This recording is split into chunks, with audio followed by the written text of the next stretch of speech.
Balanced ആയിട്ടുള്ള ഒരു സിനിമയായിട്ടാണ് എനിക്ക് അതിനകത്ത് തോന്നിയത്. പൊളിറ്റിക്കലി ടെക്നിക്കലി സ്ത്രീകളുടെ പ്രശ്നങ്ങൾ, പിന്നെ അങ്ങനെ എല്ലാ രീതിയിലും മേക്കിങ് എല്ലാത്തിലും ഒരു ബാലൻസ്ഡ് ആയിട്ടുള്ള ഒരു സിനിമയായിട്ടാണ് എനിക്കത് തോന്നിയത്. ശരിക്കും ഓരോ കഥാപാത്രവും അവരുടെ റോള് വളരെ നന്നായിട്ട് ചെയ്തിട്ടുണ്ട്. പിന്നെ ഇതൊരു സിനിമയാണ്, ഞാൻ പറയുന്നത് ഇതൊരു സിനിമയാണെന്നുള്ള രീതിയിലാണ്. പലപ്പോഴും നമ്മൾ സിനിമയെ ചരിത്രമായിട്ടും ചരിത്രത്തിനെ വളരെ ഇതായിട്ടും കാണുന്ന രീതി. ഇതൊരു സിനിമയാണ്, എൻ്റർടൈൻമെൻറ്റാണ്.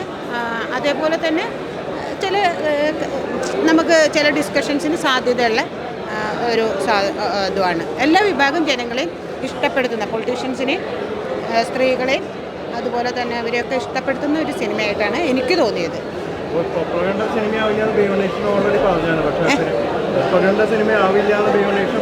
അല്ല, പ്രൊപ്പഗണ്ട സിനിമയല്ല, ബാലൻസ്ഡ് ആയിട്ടുള്ള ഒരു സിനിമയാണ്. ഏതെങ്കിലും ഒരു പ്രത്യേക രാഷ്ട്രീയ പാർട്ടിയോട് മമതയോ വിരോധമോ ഒന്നും കാണിക്കാത്ത ഒരു സിനിമയാണ്. വ്യക്തികളെ അധിക്ഷേപിക്കാത്ത ഒരു സിനിമയാണ് അതിനെ പൊതുവിൽ.